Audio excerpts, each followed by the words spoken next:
ज्ञान जल से पावन नहीं बनते, लेकिन याद से ही पावन बनते। लेकिन स्थूल में कोई गंध को प्रक्षालन करने के लिए जल चाहिए न पावन। यहाँ याद से ही पावन बनते हैं ऐसा कहा है, लेकिन याद की आधार भी ज्ञान है। जितना जितना ज्ञान होता है उतना उतना याद की तीव्रता होती है। तब उसको अलग करने की क्या दरकार है? इसको ज्ञान से ही नहीं पावन बनती है, याद से ही पावन बनती है। ज्ञान साधन है, जीवनाधार साध्य नहीं है। लेकिन याद जो है वो हमारा साध्य है। जितना जितना ज्ञान की गहराई होगी, ज्ञान की गहराई के आधार पर ही, जानकारी के आधार पर ही, बाप की पहचान होने के कारण गहराई से याद आवेगी। और याद जितनी गहरी होगी, आत्मा उतनी ही बाप में समाएगी। जो बाप, वो बच्चों की स्टेज हो जाएगी। बच्चे बाप समान बने, इसके लिए याद की यात्रा ही मुख्य है। याद है भोजन और ज्ञान है पानी। भोजन खाने से शक्ति आती है, पानी पीने से शक्ति नहीं आती है। पानी भोजन को पचाता है, लेकिन शक्ति नहीं देता है। शक्ति लाना है तो भोजन खाना है।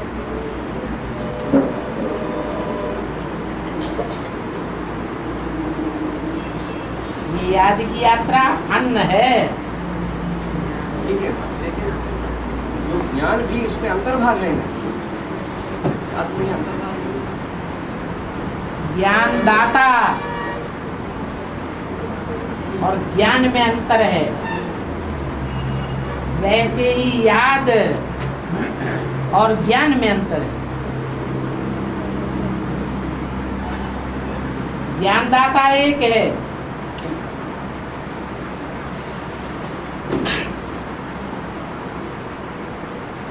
लेकिन याद करने वाले अनेक हैं। जो अनेक याद करने वाले हैं, वो ज्ञान को धारण करने वाले भी अनेक हैं। जो ज्ञान को धारण करने वाले हैं वो नंबरवार हैं। नंबरवार ज्ञान धारण करने के आधार पर याद भी नंबरवार हो जाता है। इसलिए एक बाप और एक ही बच्चा निकलता है बाप समान, जो 100% ज्ञान को धारण करता है।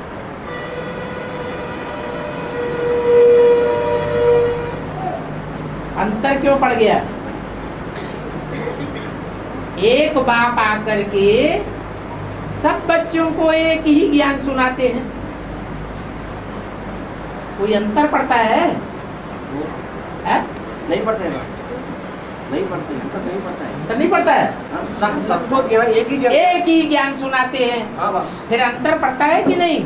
धारणा करने में अंतर पड़ जाता है। क्यों अंतर पड़ गया है?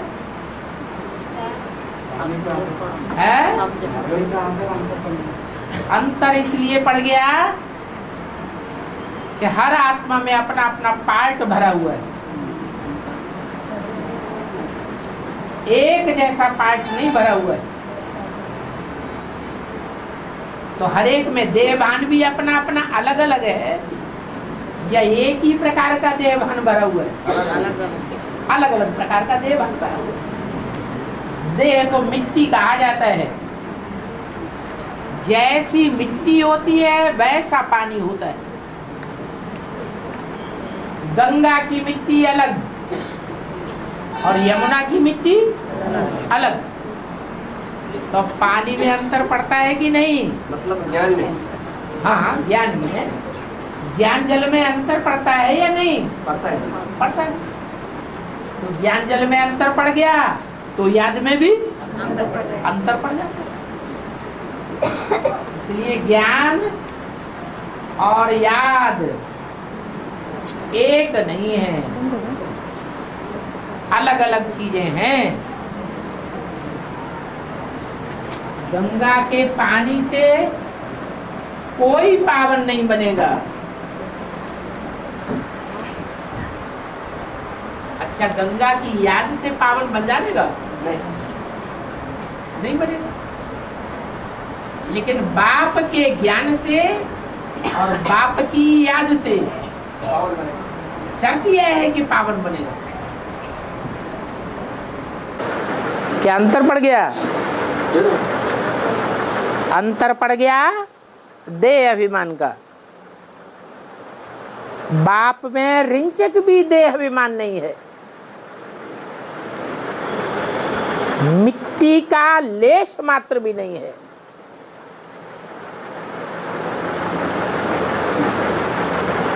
बल विद्वान आचार्यों ने कह दिया है कण कण में व्यापी है, परंतु वास्तव में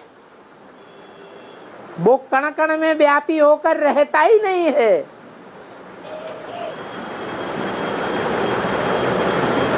अगर है तो एक की तरफ याद होना चाहिए। इसलिए ज्ञान और योग को मिलाकर एक नहीं कर सकते। ज्ञान एक से आता है,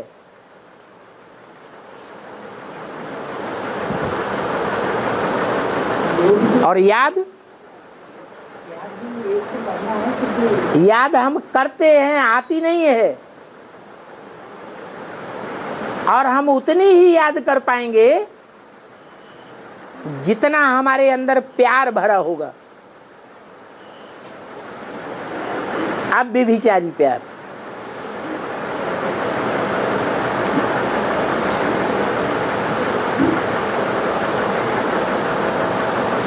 कहेंगे अब व्यभिचारी प्यार तो लक्ष्मी में होता है।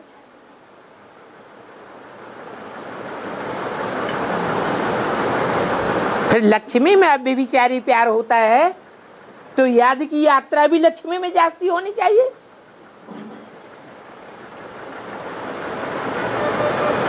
वो याद की यात्रा है या नहीं है लक्ष्मी के अंदर?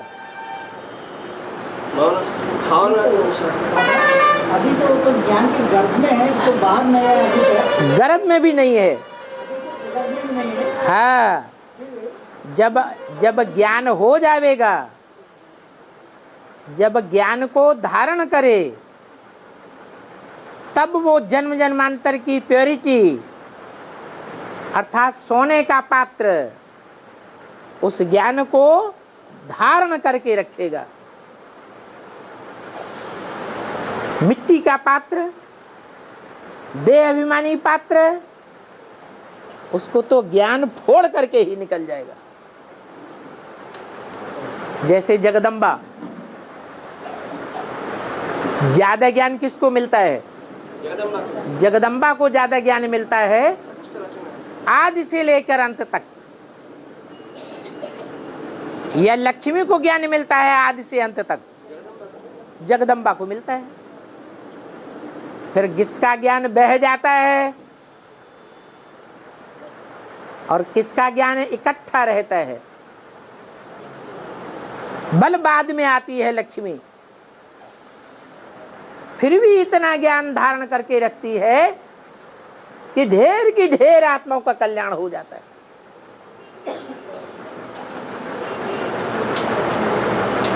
ये व्यभिचारी और अव्यभिचारी ज्ञान की कमाल है।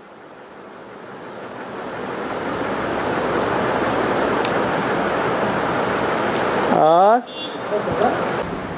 प्यूरिटी के बारे में बाबा ने कहा कि प्यूरिटी अर्थात बाप की कंपनी में रहना और बाप को कंपेनियन बनाना। फिर अभी विजय माला का तो ये हालत नहीं है ना है प्योरिटी अर्थात बाप की कंपनी में रहना और बाप को कंपेनियन बनाना बोल के अव्यक्त मन में बाबा ने बताया। बाप की कंपनी में रहना और बाप को कंपेनियन बनाना ही प्योरिटी है। सो पर अभी विजय माला का तो अभी तक देह की प्योरिटी बगैर मन बुद्धि की प्योरिटी नहीं है। देह की प्योरिटी भी कहाँ, वो पूर्व जन्मों की प्योरिटी है, लेकिन पूर्व जन्मों की जो प्योरिटी है उसमें शिव तो नहीं होता। और यहाँ तो शिव साकार में है। वो साकारी संग के रंग की प्योरिटी को प्राप्त करने वाली स्टेज अभी लक्ष्मी की नहीं है। हाँ, थोड़ा सा संदेश लिया हुआ है, बीके वालों ने जैसे लिया हुआ है, उनमें भी नंबरवार हैं।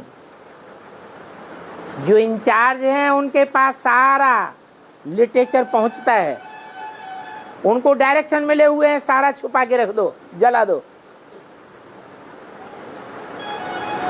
बाकी दूसरों को तो भनक भी नहीं लगती। तो जिनके पास पहुंचता है, अगर थोड़ी भी श्रूड बुद्धि है तो उसको पढ़ लेते हैं, लेकिन डर लगा रहता है कि अगर इसको रखेंगे तो पकड़े जाएंगे, इसलिए जला देते हैं।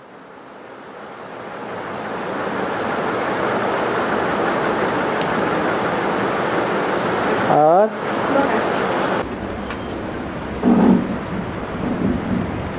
बाप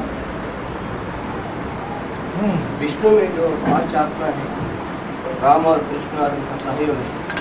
हाँ जी, इस 5 आत्मा को अंतिम जन्म में स्थूल रूप में ब्राह्मण जन्म मिलना, ब्राह्मण जन्म लभ्य होना, वो उसका भी पूर्व जन्म का हिसाब किताब भी नहीं। स्थूल रूप में 5 आत्मा है, स्थूल रूप में ब्राह्मण बनते हैं। जो राम उसका भी तो पूर्व जन्म का मतलब हिसाब किताब होता ही है। हाँ जी, वो एक तरफ लक है ना, है एक तरफ लक है ना, लक माना पाछू है, भाग्य है, भाग्य। सृष्टि परिक्रिया की आदिकालीन आत्माएं है ना, जो आदि में थे वो ही अंत तक हैं। तो आदि में कौन सा वर्ण होता है? ब्राह्मण वर्ण। तो ब्राह्मण वर्ण आदि में भी, तो लाजमी है कि अंत में भी कम से कम कोई तो आत्माएं चाहिए। प्रायः लोप होता है, संपूर्ण लोप तो नहीं होता है। तो प्रायः लोप के हिसाब से ब्राह्मण वर्ण के स्वभाव संस्कार नंबरवार 5 आत्माओं के अंतिम जन्म तक रहते हैं। वो भी एक जैसे ब्राह्मण नहीं है, हैं तो नंबरवार। और ऐसे कुछ बच्चों को भी ऐसे स्थूल रूप में तो ब्राह्मण जन्म मिलना, वो भी एक भाग्य है। लेकिन पार्ट भी खुले ना, ब्राह्मण जन्म तो है, लेकिन 9 कुरियों में से पहली कुरी में है, सेकंड नंबर में है, थर्ड नंबर में है, 4th क्लास में है, या इन चारों से ऊपर हैं। एक्स्ट्रा ऑर्डिनरी ब्राह्मण हैं। ये भी तो देखने में तब आवेगा जब संगम युग में उनका श्रेष्ठ जो पार्ट है वो खुले। ये 5 आत्माओं के तो पार्ट खुल गए, इस आधार पर कहा गया। जब तक पार्ट नहीं खुलते हैं तब तक कोई भी ब्राह्मणों के लिए यही कहेंगे कि कोई भी ब्राह्मण नहीं है, अंतिम जन्म में सब क्या हैं? शूद्र है। सब शूद्र हैं।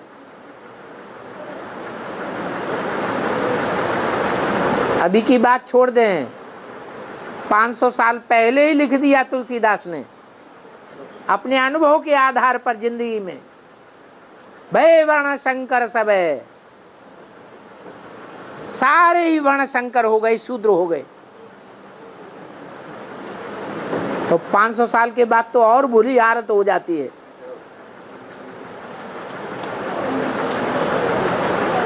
और संकल्प और विचारों में एक रहकर आगे बढ़ना और आगे बढ़ाना, इसी से जो पहली अभिवाणी में आए संकल्प और विचारों। संकल्प विचार एक ही बात, संकल्प करना और विचार करना एक ही बात। संकल्प तो मनन चिंतन करना माने विचार करना। उसमें एक रहकर आगे बढ़ना और बढ़ाना बोल के बाबा ने कहा। संकल्पों में एक स्टेज हो जाए, संकल्प और विचारों में एक स्टेज। अंत तक तो संकल्प उचित भी आती है, अनुचित भी आती है। विचार भी उचित आते हैं, अनुचित भी आते हैं, एक ही बात है। हिंदी में जिसे विचार कहा जाता है उसी को संकल्प कहा जाता है। और हैं संकल्प और विचारों में, इसलिए समझाने के लिए बता दिया। तो बाबा 1227 में बाबा ने बताया कि आत्मा अलग है, आत्मा जीव में प्रवेश करने वाला जीव अलग है। जीव तब कहते हैं जब आत्मा जीवन में आ जाए। जीवन में आ जाए माने जीता जागता हो जाए, चैतन्य बन जाए। आत्मा परम धाम में है तो जीव नहीं है, चैतन्य नहीं है, जड़ है। सुप्रीम सोल भी जड़ है और मनुष्य आत्माएं भी जड़ हैं, पशु पक्षी की आत्माएं भी परम धाम में जड़ हैं।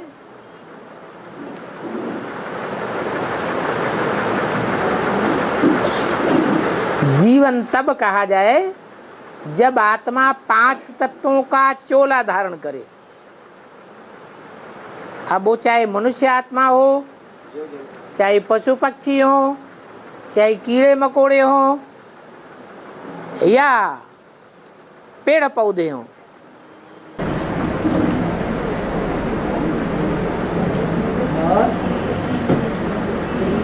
बाकी का तो पिंड भी चैतन्य होता है।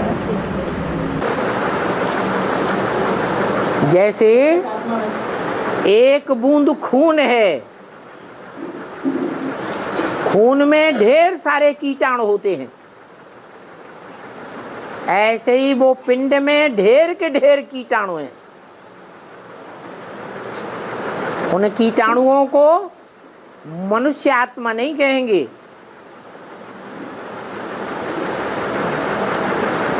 उनको कीटाणु ही कहेंगे।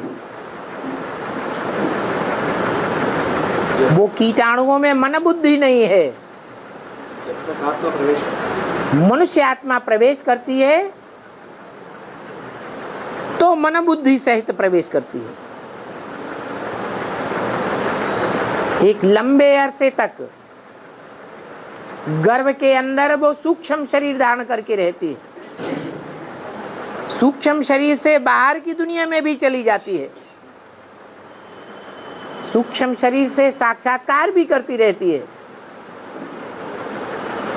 जन्म लेने के बाद भी बच्चा कभी हंसता है, कभी रोता है, अपने आप ही रोता है, अपने आप ही हंसता है। वो उसके सूक्ष्म शरीर का कार्य करता है।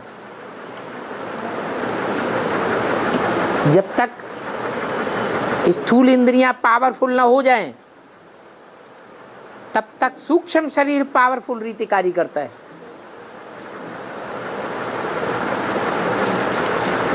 और ब्राह्मण की दुनिया में निवृत्त मार्ग वाले ही राज्य कर रहे बोलते बाबा ने। ब्राह्मण की दुनिया में निवृत्त मार्ग वाले ही राज्य कर रहे हैं अभी। हाँ, बाहर की दुनिया में भी जो साधु सन्यासी हैं उनके पांव जाकर के बड़े बड़े मिनिस्टर पढ़ते हैं, उनकी ही आज्ञाओं को फॉलो करते हैं, तो राज्य किसका कहें? उन्हीं साधु सन्यासियों का राज्य है। ब्राह्मणों की दुनिया में भी जो साधु सन्यासी हैं उन्हीं का राज्य है। देखने के लिए कोई जगदीश भाई थोड़े ही कंट्रोल करते थे। एडमिनिस्ट्रेशन पावर जगदीश भाई के हाथों में नहीं थी। देखने के हिसाब से कहते थे कुमारिका दादी के हाथ में सारी एडमिनिस्ट्रेशन पावर थी।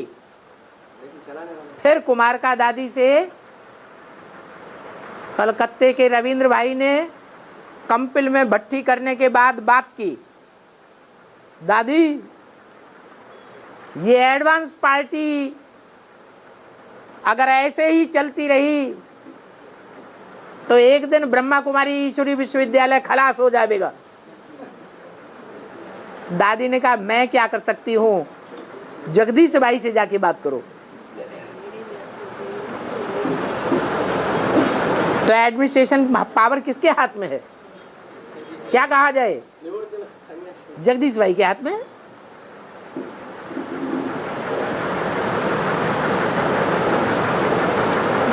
आज की दुनिया में जो भी बड़े बड़े प्रकांड विद्वान पंडित आचार्य सन्यासी हैं उनका बहुत प्रभाव है।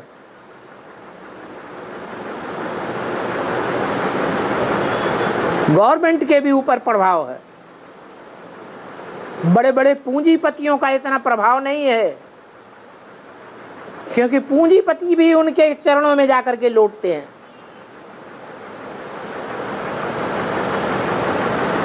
और अंतिम पेपर में सबको संशय ले आती बोल के बाबा ने कहा है। तो माया तो अंतिम पेपर में सबको संशय ले आती, बाबा ने कहा ऐसा।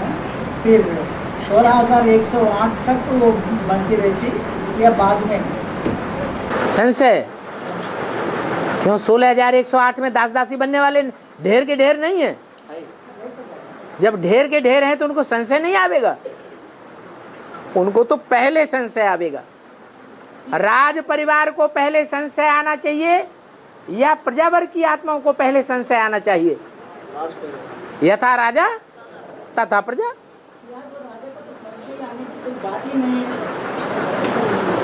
वो राजा नहीं है, वो बेताज बादशाह है, वो भगवान का साकार स्वरूप है, भगवान भगवती है, वो कंट्रोलर नहीं है,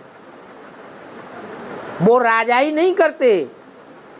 प्रैक्टिकल जीवन में बाबा क्या बन करके आता है? बच्चे, I am your most obedient servant, न कि राजा बन करके आता है। और ये नियम है जो संगम युग में सन 36 से लेकर 2036 तक जितनी राजाई कमाई लेगा, राजाई चलाए लेगा, वहां उसकी राजाई कट हो जाएगी। यहां जितनी सेवा कर लेगा उतनी वहां राजाई बढ़ जाएगी। तो ज्ञानी आत्मा तो वो है जो यहां कोई के ऊपर कंट्रोल न करे, रिक्वेस्ट से काम करे,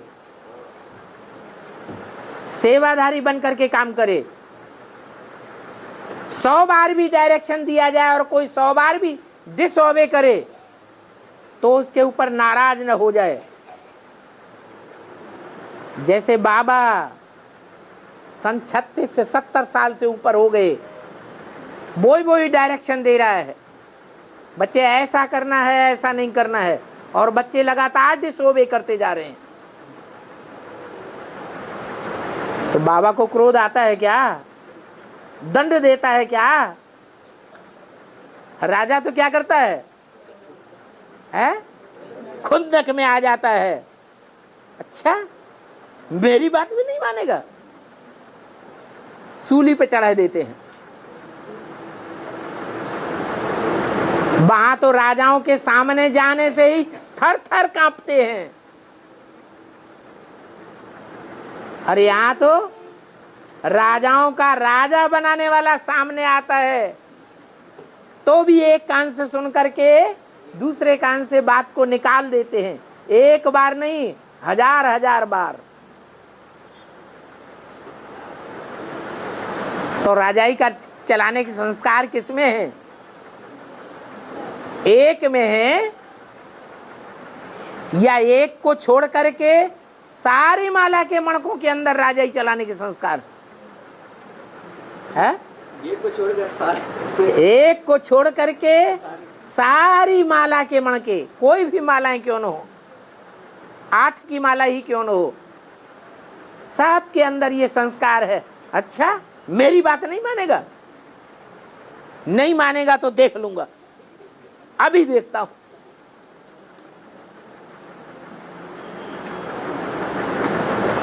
तो ये आर्डर चलाना, राजाई करना, ये ब्राह्मणों का संस्कार नहीं है।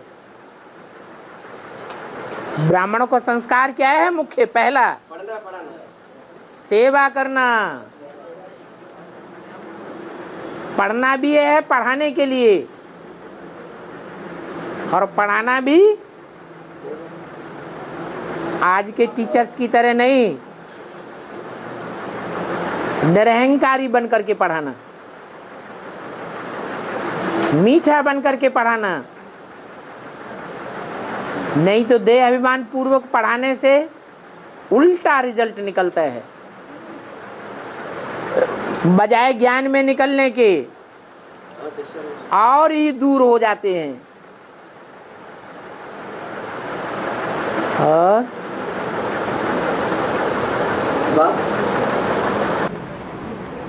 सद्गुरु, धर्मराज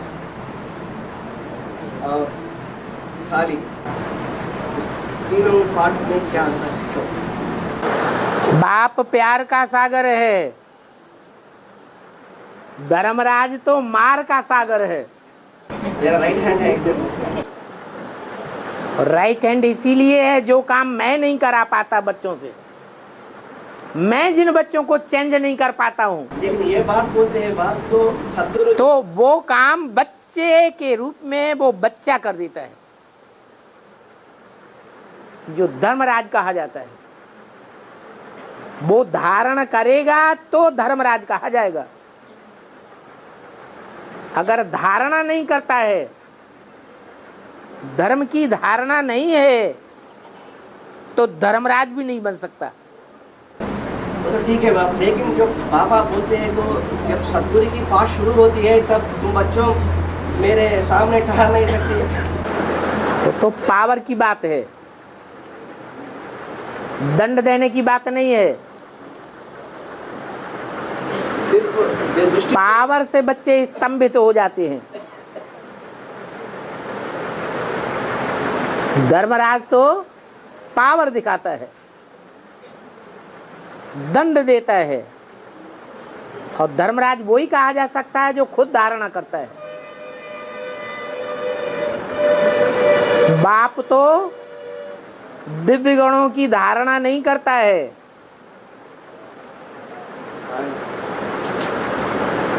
बाप का तो पार्ट ही न्यारा है।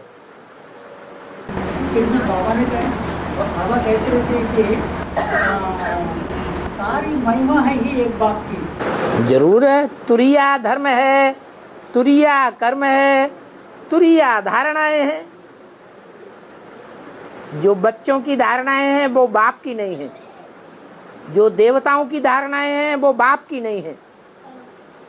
बाप के गुण अलग और बच्चों के देवताओं के गुण अलग। और महाकाली और धर्मराज का पाठ एक है। महाकाली साकार है और धर्मराज तो आकारी स्टेज वाला है। धर्मराज पुरी में रहता है वो ब्रह्मा की सोल है जो महाकाली में प्रवेश करके पाठ बजाती है। असुर संहारिणी नाम है तो काम भी वैसा ही है। और वो अकेली नहीं है, ढेर की ढेर भुजाएं हैं।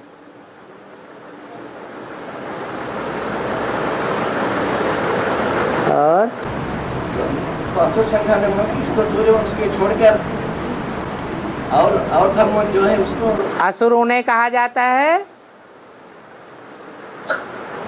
जो भगवान का ज्ञान या तो सुनना ही पसंद नहीं करते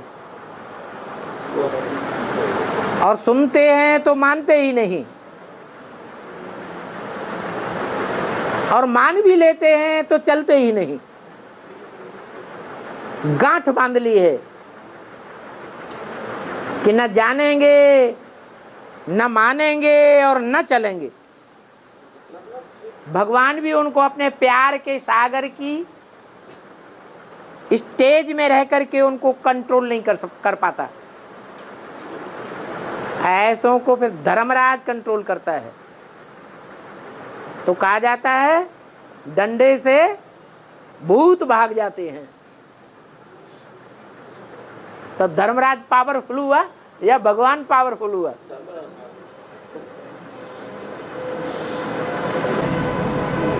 मतलब दोनों बीके और पीवी के दोनों के मिलते हैं। सारी दुनिया के लिए धर्मराज है, बीके और पीवी के लिए क्या? पहले ब्राह्मण को मिलना है, पहले घर से सुधार, फिर बाहर का सुधार। और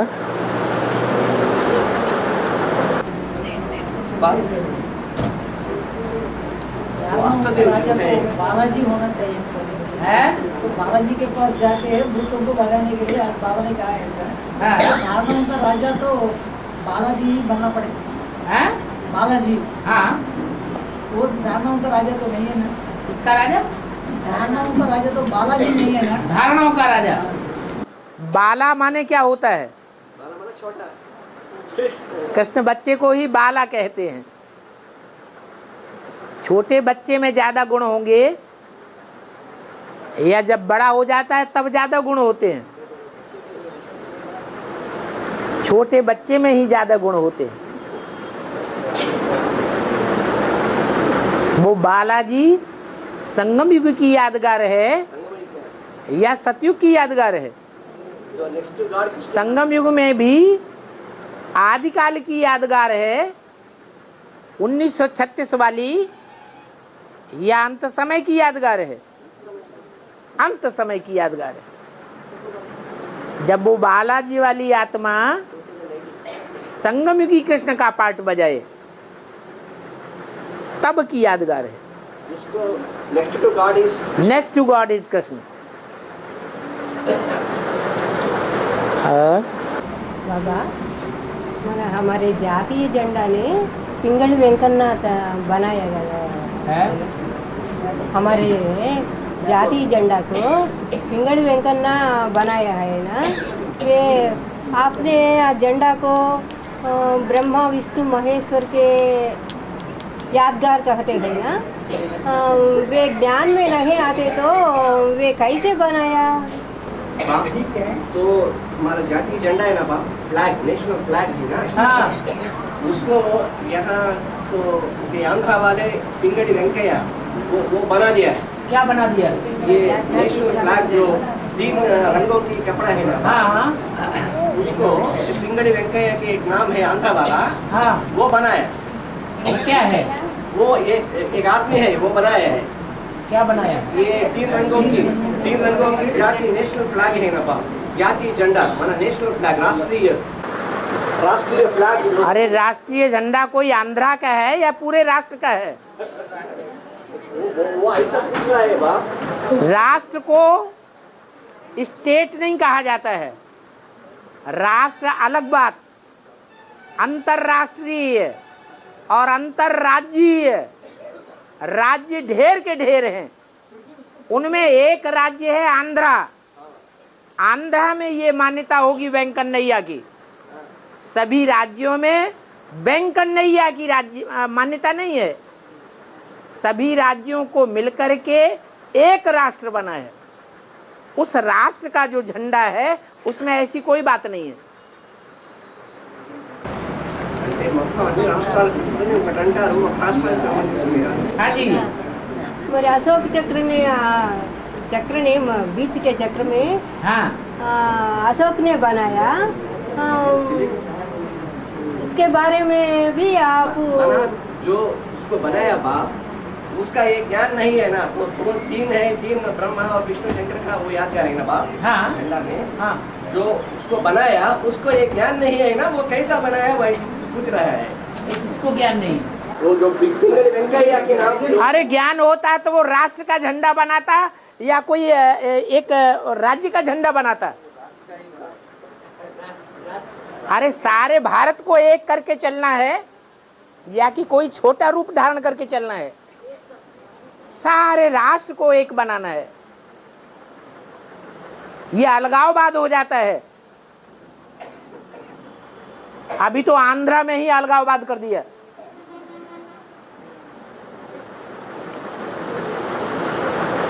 उत्तर आंध्रा अलग, दक्षिण आंध्रा अलग, वही तेलंगाना अलग। ये अलगाववादियों का काम है राज्य करने के लिए। जहां देखा कि हमारी पलटन ज्यादा है वोट देने वालों की, तो हमारा राज्य अलग कर दो। ऐसे तो ये भारत देश बट गया, खंड खंड हो गया।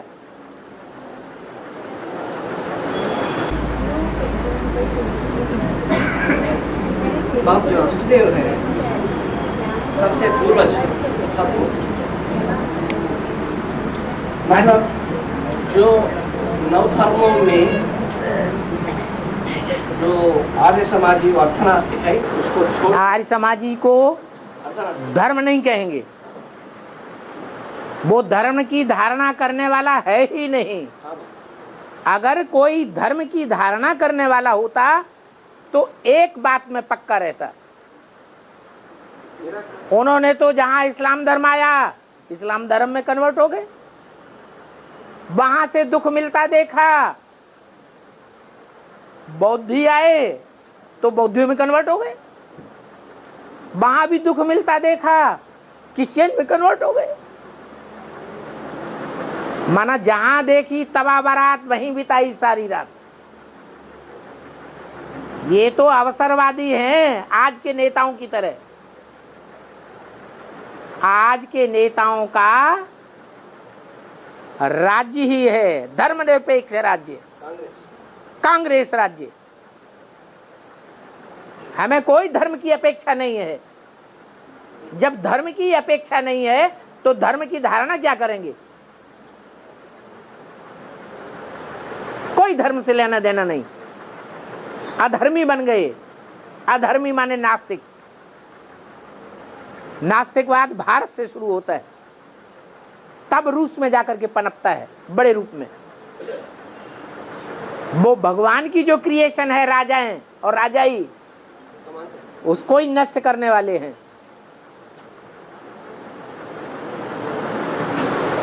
ये नास्तिकों का नारा है प्रजातंत्रवाद।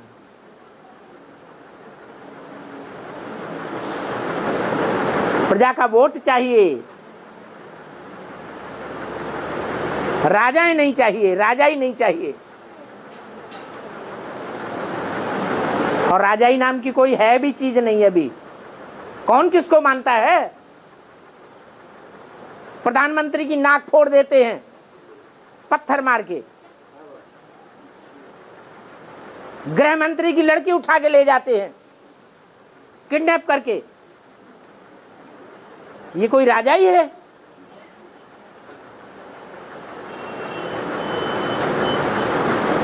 रशियंस ने तो राजाओं का कत्लेआम कराया।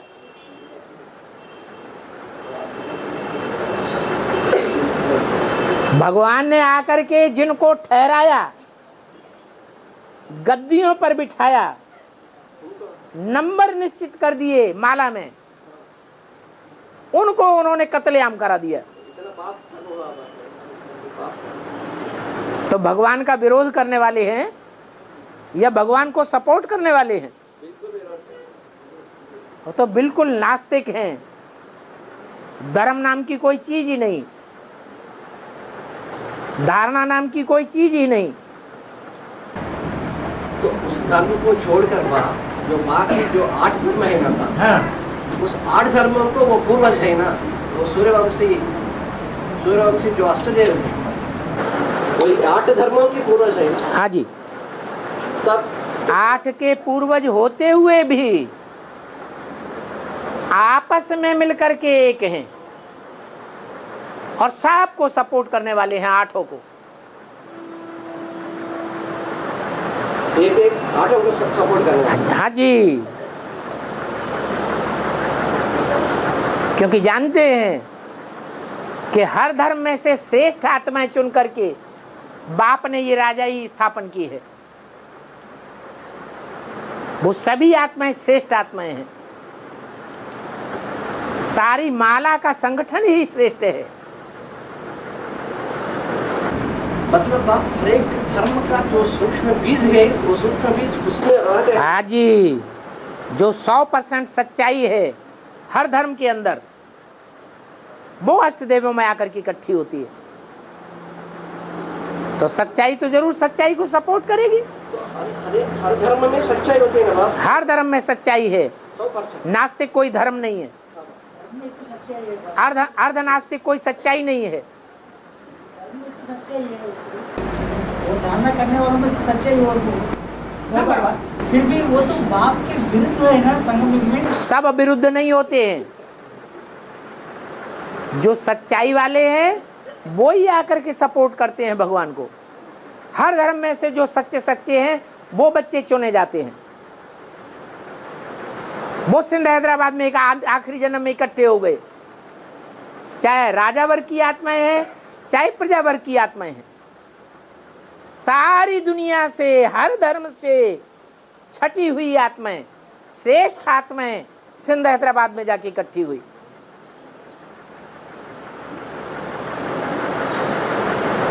उनमें से अब चुनाव हो रहा है कि राजाई पाने वाले बाप के बच्चे कौन कौन हैं। वो फिर भी अपने अपने धर्म में तो वो 100% उनकी अपनापन उनमें आखिरी जन्म में आता है कि ये मेरे अपने हैं। 83 जन्मों में उनमें कोई अपनापन नहीं रहता कि ये खास धर्म के मेरे हैं। तो माया किसी को छोड़ते नहीं है तो। हाँ जी, तो जब वो नीचे गिरते हैं मेंटलिटी में, जब उनका अलगाववाद बुद्धि में बैठ जाता है, तब माया उनको पकड़ती है। वो समय कब बाप तो एकटे की पहले है और जोड़ने के एकटे की छोड़ने के बाद आदि में भी टूटे थे,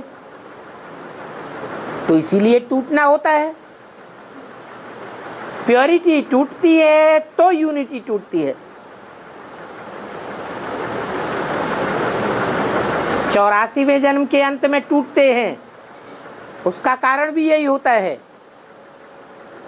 एक से टूट गए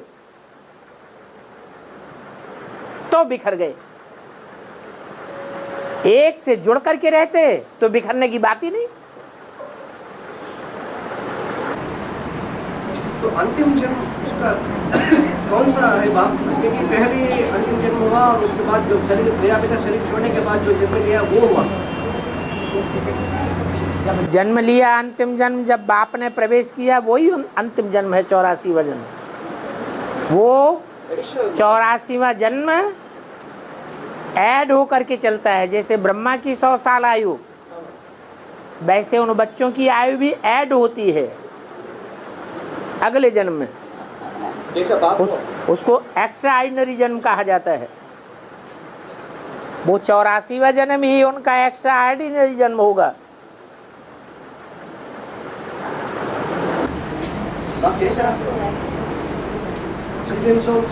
सूक्ष्म बीज है और प्रजापिता स्थूल बीज है और जगदम्बा माँ है, और वो जन्म लेने वाला कृष्ण जो बच्चा है, ये जैसे ग्रह है ना बाप, ये ग्रह है। ऐसे इस्लाम धर्म को जो सूक्ष्म बीज अष्टदेव में दूसरा नंबर हो गया, सूक्ष्म बीज। हाँ जी, होता है बाप ऐसा ऐसा। जो दूसरा नंबर नहीं, तीसरा नंबर। दूसरा चंद्रवंश को क्यों भूल गए? दूसरा चंद्रवंश, जो काशी नगरी है। हाँ जी,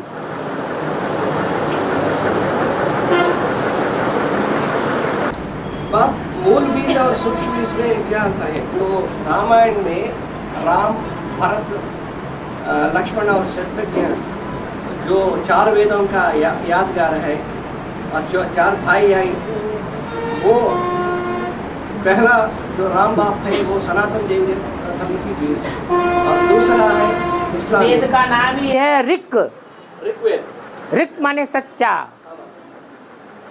वो ही सच्चा है। बाद के जो और 3 वेद हैं उनमें कुछ न कुछ झूठा भरा पड़ा है, वो सच्चाई नहीं है जो ऋग्वेद में है। तो वो मूल बीज, तो इस्लाम का मूल बीज जो भारत है, हाँ जी, वो मूल बीज में और सूक्ष्म बीज में क्या अंतर है? माना जो इस्लामी में जो 12 आत्मा है, 12 आत्मा है, तो 12 आत्मा है, पहली आत्मा वो हो सकता है जो 108 माला में सूर्यवंशी, चंद्रवंशी और इस्लामी, बौद्ध, क्रिश्चियन जो 9 धर्मों की 12 माला है ना, तो इस्लाम धर्म की जो पहली नंबर है बीज, वो हो सकता है भरत। तो सूर्यवंश में है, भरत है सूर्यवंश। वो तो सूर्यवंश के 12 में से है। सूर्यवंश के 12 में। हाँ जी, उससे आधार का जन्म होता है, जड़ का जन्म होता है। तब अष्टदेव में तीसरा नंबर किसका है? अष्टदेव में जो तीसरा, चौथा, 5वां, 6ठा, 7वां और 8वां तक नंबर है, वो श्रेष्ठ आत्माएं हैं, स्थापना और पालना करने वाली। और बाकी जो बची हैं 4, वो नष्ट करने वाली हैं, स्थापना करने वाली नहीं है, पालना करने वाली भी नहीं है, लेकिन उनके बगैर काम भी नहीं चलेगा। देवता धर्म प्रत्यक्ष भी नहीं होगा, 8 की प्रत्यक्षता भी नहीं होगी। मतलब किसको नष्ट करने से ही 8 प्रत्यक्ष होते हैं? जो नष्ट करने योग्य हैं, जो 12 के अलावा जो भी हैं, 12 सूर्यवंशियों के अलावा जो भी हैं और जिस धर्म में भी हैं, वो सब नष्ट होने योग्य हैं। मतलब चंद्रवंशी वाला, चंद्रवंशी भी नष्ट होने योग्य है। वो चंद्रवंशी जो सूर्यवंशियों के आगे झुकते ही नहीं है। राधा झुकती है तो सूर्यवंशी बन जाती है, उसे नष्ट होने की बात ही नहीं।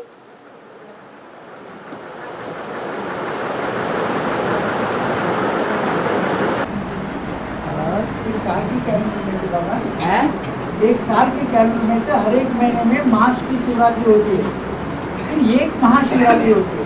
हाँ। तो ये मिला के तो 12 महाशिवरात्रि हो गए हैं, फिर एक महाशिवरात्रि अलग आ रही। उसका नाम ही है महाशिवरात्रि। शिवरात्रि अधूरा नाम है, संपूर्ण नाम है महाशिवरात्रि।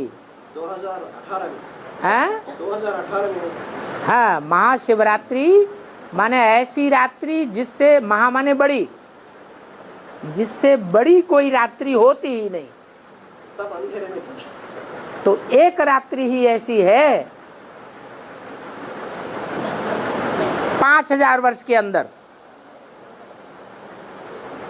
जहाँ 700 करोड़ आत्माएं अंधेरे में होंगी। सब अनिश्चय में आएंगे। ब्राह्मणों की दुनिया की बेसिक आत्माएं सारी अंधेरे में होंगी। एडवांस वाली भी आत्मा है, ब्राह्मण आत्मा है, सारी ही अंधेरे में आ जाएंगी। मतलब अनिश्चय में है, अनिश्चय में आ जाएंगे। हाँ, अनिश्चय में आ जाएंगी। तब एक सूर्य प्रत्यक्ष होगा।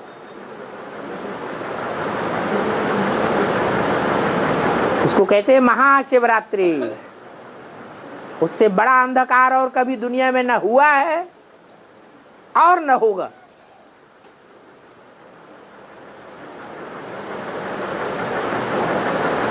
फिर पहले पहले जरूर कोई आत्मा है जो सूर्य के सबसे जास्ती नजदीक आएगी, वो दूसरे नंबर का अष्टदेव हो गया। उसके बाद तीसरी आत्मा आएगी। जब दूसरी आत्मा नजदीक आई तो उसे महाशिवरात्रि नहीं कहेंगे,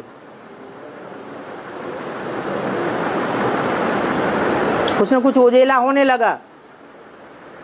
दूसरी आत्माएं और उसके जो भी फॉलोअर्स हैं, यथा राजा तथा प्रजा भी रोशनी में आ जाएंगे। तो अंधकार उतना गहरा नहीं रहा जितना महाशिवरात्रि में अंधकार गहरा था। जिसको बाबा ने कहा है एक दिन ऐसा आएगा, एक तरफ एक बाप है और दूसरी तरफ सारी दुनिया एक तरफ और एक आत्मा दूसरी तरफ, वही महाशिवरात्रि।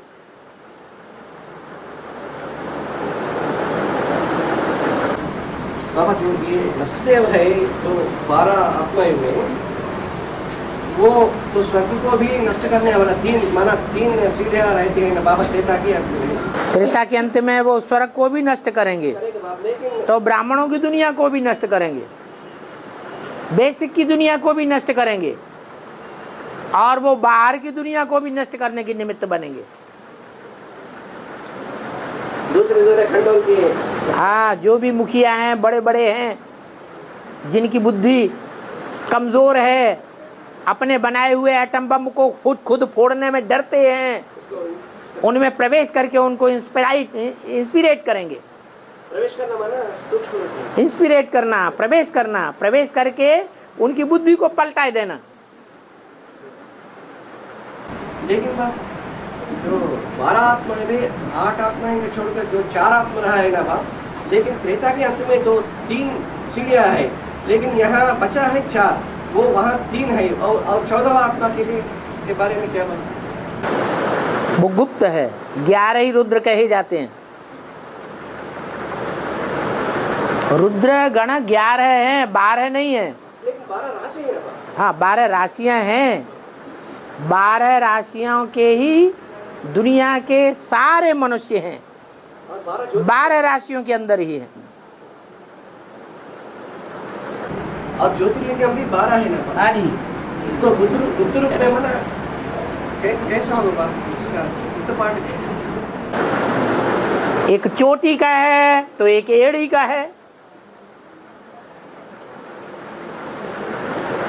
एक ऊंचे से ऊंची स्टेज अमरनाथ है, तो एक नीचे से नीची स्टेज दक्षिण में क्या है, रामेश्वर नाथ है। जो ऊंचे से ऊंचा भी जाता है और नीचे से नीचा भी जाता है। माने 12 में प्रवेशता किसकी साबित होती है? तो 12 में तो 12 जो ज्योतिर्लिंगम है, उन 12 ज्योतिर्लिंगम में कौन सी आत्मा रूपी ज्योति प्रवेश है? ज्ञान अरे वो है कौन? सुप्रीम सोल सर्वव्यापी होता है क्या? हाँ, वो ही आदि में है तो वो ही अंत में भी है। और लेकिन सर्विस करने के लिए प्रवेश नहीं होता है ना बाप? और काहे के लिए? सर्विस तो नहीं है, सर्विस करने के लिए प्रवेश होता है। लेकिन शुरुआत तो प्रवेश सर्विस करने के लिए नहीं होता है ना बाप? बाप दादा बच्चों में प्रवेश करते हैं, शिव बाप नहीं प्रवेश करते हैं। मतलब तुम बच्चों में बाप दादा प्रवेश करके सर्विस कराते हैं, मतलब मुझे और बाप कहा ही जाता है राम बाप, सुप्रीम सोल प्लस प्रजा प्रजापिता राम बाप, दोनों का प्रवेश होते हैं। दोनों को ही राम बाप कहा जाता है, बाप कहा जाता है।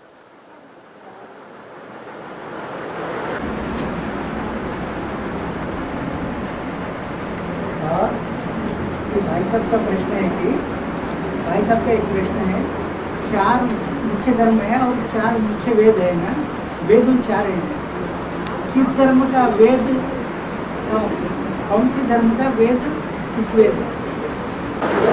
ऋग्वेद। बता दिया ना, ऋक माने सच्चाई, तो सत्य सनातन धर्म का ऋग्वेद ही है। हाँ, सामवेद, हाँ, अथर्ववेद। हाँ, कौन से धर्मों से रिलेटेड है? उनके नंबर ही बने हुए हैं, उनकी जो विशेषता है वो विशेषता के आधार पर ही 4 नंबर दिखाए गए हैं।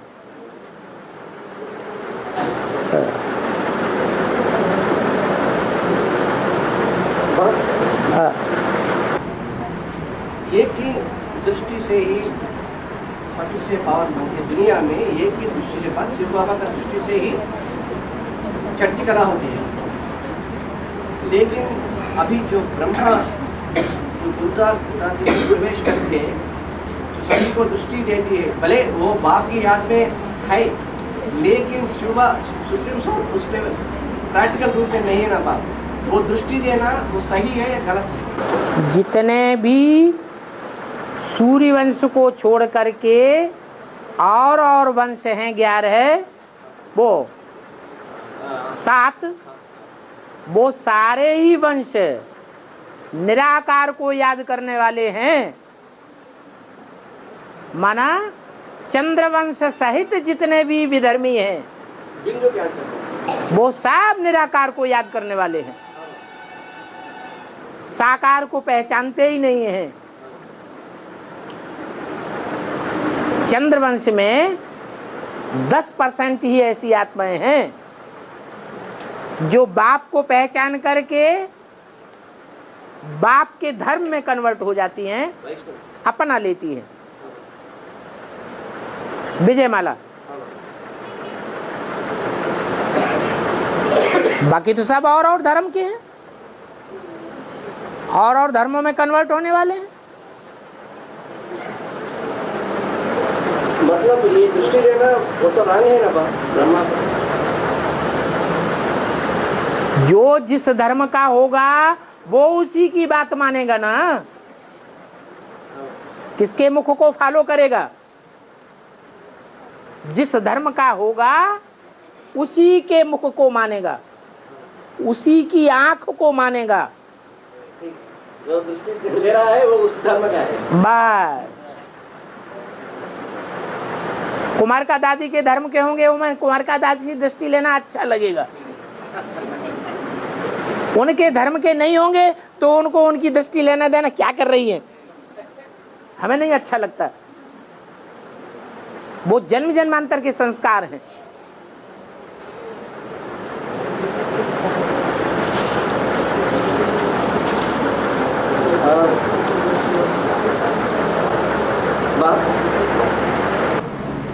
जो आदि में होती है वो अंत में होती है, नियम है ना ड्रामा में आदि।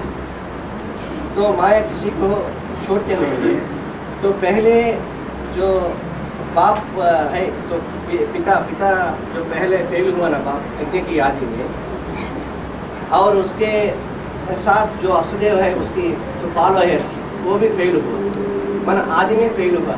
तब ये नियम के अनुसार तब अंत में भी वो फेल हो जाएंगे क्या? अगर अंत में फेल नहीं होंगे तो सारी दुनिया का विनाश करने का मूल निमित्त कौन बनेगा? अरे विनाश कल्याणकारी है, और कल्याणकारी विनाश पावरफुल आत्माएं कर सकेंगी या कमजोर आत्माएं कर सकेंगी? पावरफुल आत्मा। तो कौन है वो सबसे ज्यादा पावरफुल? तो जो सबसे ज्यादा पावरफुल है वो नीचे गिरने में भी पावरफुल होना चाहिए। जो जितना तारू होता है, तैराक होता है, पानी में तैरने वाले होते हैं ना, जितना तीखा तैराक होगा उतना गहरी डुबक लगाएगा। तीखा तैराक नहीं होगा तो गहराई में जाने से डरेगा।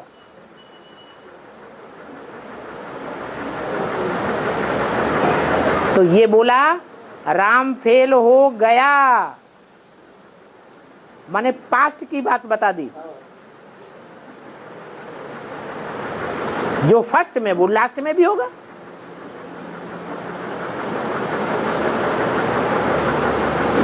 लेकिन वो थोड़े समय के लिए